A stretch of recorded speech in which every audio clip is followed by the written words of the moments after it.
Mən bir iş qadını və ana olaraq saysız öhdəlikləri üzərimə alaraq yola çıxmışam. Ancaq məharətli köməkçilərim olmasa, hər işin öhdəsindən vaxtında gələ bilməzdim. Bugün sizi məhz o köməkçilərimdən biri ilə tanış edəcəm. Ev işlərimdən biri olan yataq dəstlərini ütləmək işi mənim üçün məşəqqət idi. Deyərdim, əməlli başlı əzələ məşqi idi. Bu işə o qədər vaxtım gedirdi ki, lap ağlamağım gəlirdi. Amma bu dünyada çamaşır yumşaldıcısının olduğunu bildiyim gün canım qurtardı. Yumşaldıcı ilə yataq dəstlərini elə tez ütüləməyə başladım ki, əvvəlcə ütümün ikinci nəfəsinin açıldığından şübhələndim. Ancaq etiraf edəcəm ki, Lenorun üzərini oxuyanda anladım ki, bu əslində məhz yumşaldıcının məharətiymiş. Sən demə, Lenor paltarların ütülənməsini asanlaşdırır. Yuyulma vaxtı yumşaldıcı paltarın qırışmasının qarşısını alır və bu o deməkdir ki, bizim zərif qollarımız ütüləmə vaxtı daha az yorulur. Deyəcəm, yəqin siz də mənim kimi təəccüblənəcəksiniz. Ancaq Lenorla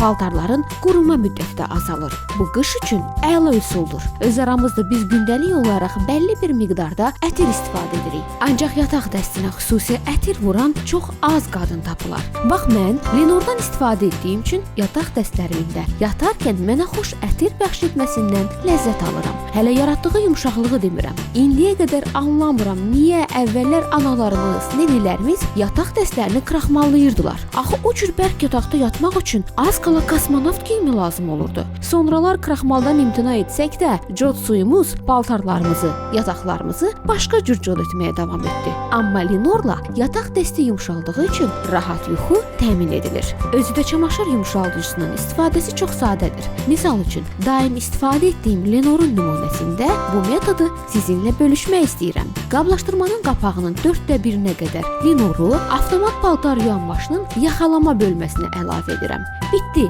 ardı texnikanın boynuna düşür. Hə, bax, əldə yumada isə ən son mərhələdə eyni miqdarda yumşaldıcı əlavə edib 5 dəqiqə bu cür saxlayıb daha sonra paltarı sıxıb sərgiyə asıram. Məişət işlərimi asanlaşdıran köməkçilərim olmasa, istirahətə, özümə qulluğa, həyatımı rəngləndirməyə zamanım qalmaz.